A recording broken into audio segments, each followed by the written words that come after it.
বন্ধুরা, welcome back to our channel Riya Dutta lifestyle. কেমন আছো তোমরা সবাই? অবশ্যই তোমরা ভালো আছো, আমিও ভালো আছি। আবারও একটা নতুন ব্লগ নিয়ে চলে এসেছি। তোমাদেরকে বলেইছিলাম আমার মায়ের বাড়ির স্বাদ খাওয়াটা খুব তাড়াতাড়ি চলে এসেছে, তো সেই জন্য আজকে আমি আমার মায়ের বাড়ি যাব স্বাদ খেতে। আজ হচ্ছে 15ই এপ্রিল।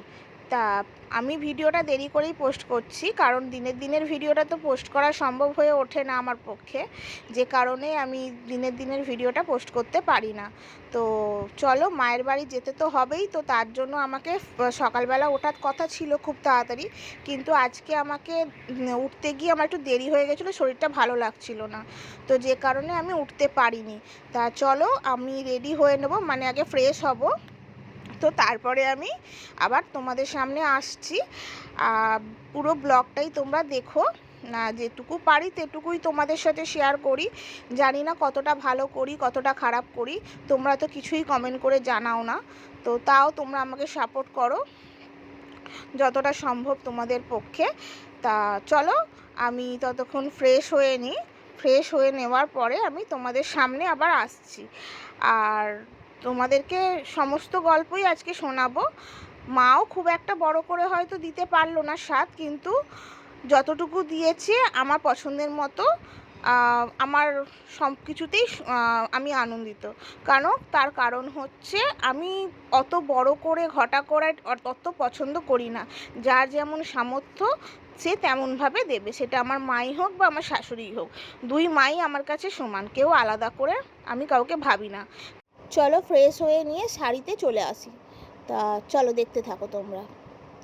এই যে আমি সেই তানচই শাড়িটা আর এই জুয়েলারিগুলো পরবো বলে বার করেছিলাম। তা আমি স্নান করে নিয়েছি, স্নান করে নিয়ে দেখতেই পাচ্ছ আমি পুরো ফ্রেশ হয়ে গেছি, মুখ ফুক পরিষ্কার করে নিয়েছি, স্নান করে নিয়েছি আমি। তা শুধু চুলটাই আমি পুরোটা ভেজাইনি, আমি অল্প ভিজিছি, কারণ আমি বেশি চুল ভেজাই না।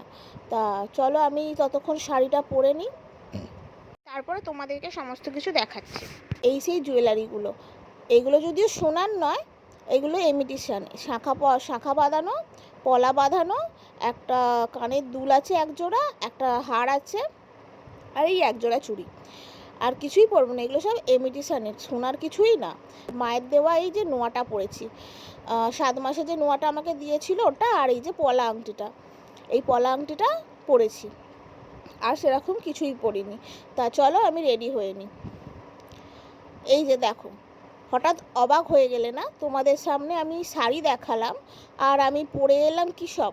হ্যাঁ ঠিকই তো, আমি পরে এলাম এই কারণে, এটা আমি শাড়িটা পরেছিলাম, শাড়িটা পরার পর এত কষ্ট হচ্ছে, যে কারণে আমি শাড়িটা পরে আর থাকতে পারছিলাম না।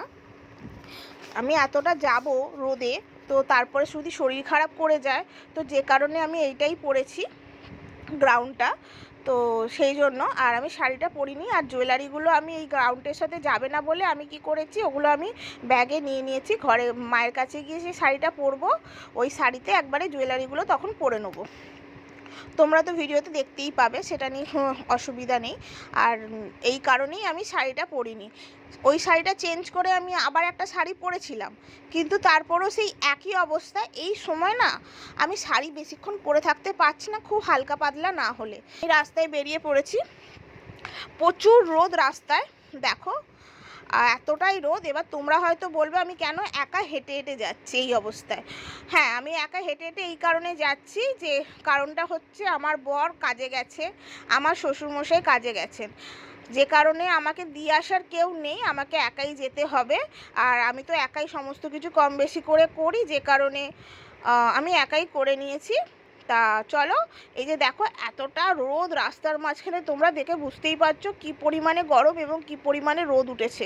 আজকের দিনেই যত রোদ আর গরমটা দুটো একসাথেই উঠতে হয়েছে, প্রচুর কষ্ট হচ্ছে যেতে, কিন্তু কিছু করার নেই, যেতেই হবে মায়ের কাছে।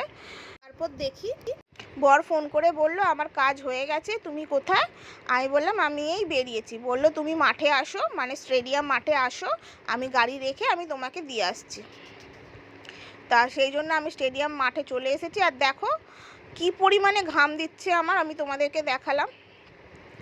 তা কাছে চলে এসেছি, আমার মায়ের ভাঙাচোরা বাড়ি, বলেছি না যে আমাদের অত বড়লোক নয় আমরা। আমার মায়ের ভাঙাচোরা বাড়ি, দেখতেই পাচ্ছ। আমরা থাকি ভাড়া বাড়িতে, আর আমার মা নিজের বাড়িতেই যদি থাকলেও কিন্তু ভাঙাচোরাই বাড়ি, একদম পুরনো আমলে সেই মোটা মোটা দেওয়াল হয় না, ওই আমলকার বাড়ি। মানে একটা ঘর ভাঙলে দুটো ঘরের মতো ইট বেরিয়ে যাবে। দেখো আমার মা ওখানে রান্না করছে, আর আমার বাবা ভুঁড়ি নিয়ে এগিয়ে আসছিলো বলে আমি ক্যামেরাটা অফ করে দিয়েছিলাম। আর আমার বোন তো নাইটি পরে বসেই ছিল। আর এই যে আমি আমার মায়ের দেওয়া শাড়ি, ব্লাউজ আর জুয়েলারিগুলো সব পরে একদম ফ্রেশ হয়ে রেডি হয়ে নিয়েছি। তা কেমন লাগছে অবশ্যই আমাকে কমেন্ট করে জানিও। আর এই যে আমার জন্য থালা সাজানো রেডি হয়ে গেছে, মানে রেডি হয়ে যায়নি, আর থালা সাজানো শুরু হয়েছে। আর এই যে আমার পুরো কমপ্লিট থালা লুকটা। তা সবাই ছবি টবি তুলছে, বুঝতেই পারলে তোমরা। এই যে নানা রকম খাবার তৈরি করেছে, যেগুলো আমি তোমাদেরকে দেখাচ্ছিলাম। একটা রীতিটা আমি ঠিক জানি না। তা এটা আমি ফার্স্ট টাইম আমি দেখলাম আমার মায়ের কাছে। কি বিষয়ে রীতি তোমাদের যদি জানা থাকে অবশ্যই কমেন্ট করে জানিও। তা এগুলো পুজোর ফুল, পুজো করেছিল, তো সেই ফুলগুলো নাকি পরাতে হয়। তো কি রীতি আমি ঠিক জানি না, ওই জন্য তবুও যাই হোক, রীতিরা যেরকমই হোক না কেন আমার জন্য সেটা করেছে, তো সেটাই যথেষ্ট। আর এইটা হচ্ছে আমার বোন তো খুবই এক্সাইটেড। কিছু মানে প্রথমবার দিদি স্বাদ দেখছে, তা এতবার স্বাদ হয়েছে বাট দেখতে পারেনি কোনো রকমভাবে। তা প্রথমবার দিদি স্বাদ দেখছে, খুব এক্সাইটেড, প্রচুর খেটেছে, মিথ্যে কথা বলবো না বোনের বিষয়। তো যাই হোক, এই যে এটা হচ্ছে রীতি। আর ওই যে আঁচলে কড়ি বাঁধতে হয়, কড়ি বাঁধাটাও একটা রীতি। তো এটা নাকি বোনেদের বেঁধে দিতে হয়। তো বোনেরা মানে ছোটরা যে থাকবে সে বেঁধে দেবে। তো সেই হিসেবে আমার বোন বেঁধে দিয়ে এবার আমার মাথায় হাত রেখে বলছে তোকে আমি আশীর্বাদ করছি। আর আমি বলছি তোর আশীর্বাদ কে নেবে, তুই তাহলে আমার যে আঁচলে কড়ি বাঁধলি আমাকে পয়সা দে।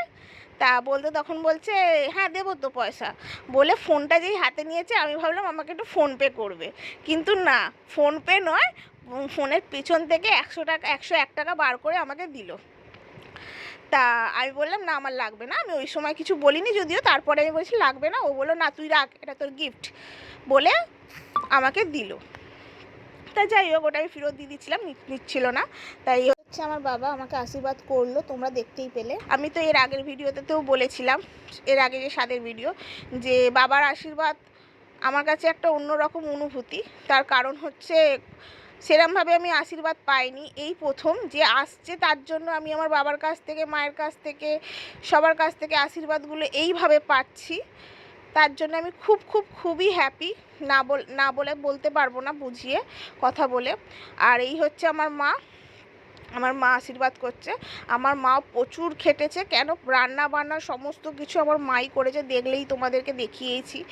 এত এই গরমে একভাবে বসে সমানে রান্না বান্না করা সমস্ত কিছু, কেউ এরমভাবে খাটবে বলে মনে হয় না। তো যাই হচ্ছে আমাদের গেরু বলতে গেলে এটা হচ্ছে আমার ভাই।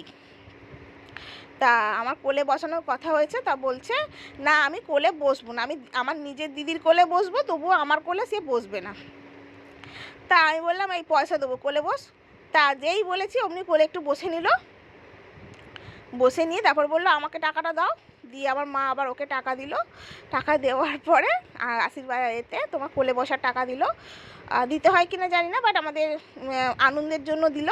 তা যাই হোক, ওই জন্য কোলে বসে নিল, আর টাকাও নিয়ে নিয়ে এবার দুই বোনে মিলে ঝগড়া করছে, বোন ভাইতে মিলে ঝগড়া করছে, যেটা আমার টাকা। আর দিদি বলছে যে না এটা আমার টাকা। আর এই যে সবাই এখানেই আছে, দেখতেই পাচ্ছ, সবাইকেই মোটামুটি দেখানো হয়েছে। আর আমি এবার খেতে শুরু করে দেবো, এত খিদে পেয়েছে কি করব, আমি আর পাচ্ছিলাম না। আমি সবার মুখের দিকে দেখছিলাম, দেখে খেতে শুরু করে। যে আমার মাকে বলছিল যে প্রদীপ ছিল না, সত্যি প্রদীপটা সামনে ছিল না বলে মোমবাতি জ্বেলে দেওয়া হয়েছিল। কিছু করার নেই, তাড়াহুড়োতে যেটা হয় আর কি। তা যাই হোক, তা আমাকে বলে মোমবাতি জ্বেলে আর কী হবে, নিভিয়ে দে। আমি কি করেছি, আমি ওদের কথা শুনে সত্যিই আমি হাত দিয়ে মোমবাতিটা নিভিয়ে দিয়েছি। আর আমাকে সবাই বকছে তোকে কে বললো মোমবাতিটা নিভিয়ে দিতে, এই সেই, আমি তো কিছু জানিই না, আমাকে বলেছে তাই আমি নিভিয়ে দিয়েছি। আর এই যে আমি খেতে শুরু করে দিয়েছি, দেখলে কত কিছু করেছে। মাছের ঝাল বলতে গেলে মাছের ঝাল নয়, মাছের মাথা দিয়েছে, দেখতেই পাচ্ছ কত বড় মাছের মাথাটা আমাকে দিয়েছে। আমি তো প্রথমত খেতেই পারিনি, একটুখানি শুধু ছোঁয়াতে হয় তাই। তা ওই জন্য আমি ওই ডাল, পটল চিংড়ি এগুলো সব পুরো শেষ করেছি, ভাজাভুজিগুলো সব। আর মাছের মাথাটা অতটা খাওয়া সম্ভবও ছিল না। সারাদিন না খাওয়ার পরে যদি ওইটুকু মানে মাছের মাথা খাই না, তাহলে তো হয়েই গেল, ছেড়েই দাও, সম্ভব ছিল না। তা যাই হোক, আমি খেতে শুরু করে দিয়েছি, আমি খাচ্ছি। আর তোমরা পুরো ভিডিওটা দেখতে থাকো, অবশ্যই আমাকে জানিও ভিডিওটা কেমন হয়েছে। খুব ভালো করে না হলেও চেষ্টা করেছি মোটামুটি করে তোলার। তা তোমরা ভিডিওটা দেখে নাও। আর যদি ভিডিওটা ভালো লেগে থাকে তাহলে একটা লাইক, কমেন্ট, সাবস্ক্রাইব করে দিও, আমার পাশে থেকে সাপোর্ট করো। আর তোমরা তো জানোই যে এই সময় কতটা কি সম্ভব হয়, সেটা তোমরা ভালো করেই জানো। তাও আমি ভিডিও পোস্ট করতে চাই, কেন তোমাদের সাথে সমস্ত কিছু শেয়ার করতে চাই। আর তার থেকেও বড় কথা হচ্ছে, সারাদিন একা থাকার পর যদি একটু ভিডিও করে তোমাদের সাথে একটু শেয়ার করি না, মনটা একটু ভালোও লাগে। কিন্তু সেটা সবসময় সম্ভব হয়ে ওঠে না, তো নিজের মনটাও খারাপ হয়ে যায়, কিন্তু কিছু করার নেই। আর মায়ের বাড়ি থেকে কি কি স্বাদে পেয়েছি অবশ্যই তোমাদেরকে শেয়ার করব, সেটা তোমরা পরে কোনো এক ভিডিওতে আমি দেখিয়ে দেবো। খুব একটা বেশি কিছু গিফট না পেলেও যেটুকু পেয়েছি আমি তোমাদের সাথে সেগুলো সব কিছুই পরের অন্য কোনো ভিডিওতে দেখাবো। আর খাওয়ার পরে এত গরম হচ্ছিলো, যে কারণে আমি শাড়ি ছেড়ে নাইটি ছিল ওখানে মায়ের কাছে, তো সেই নাইটি আমি পরে নিয়েছি। আর দেখো, এই যে নাইটি পরে নিয়েছি। তা চলো, ভিডিওটা আর বেশি বড় করছি না, এইটুকুই রাখছি। দেখা হবে অন্য কোনো ব্লগে। টাটা।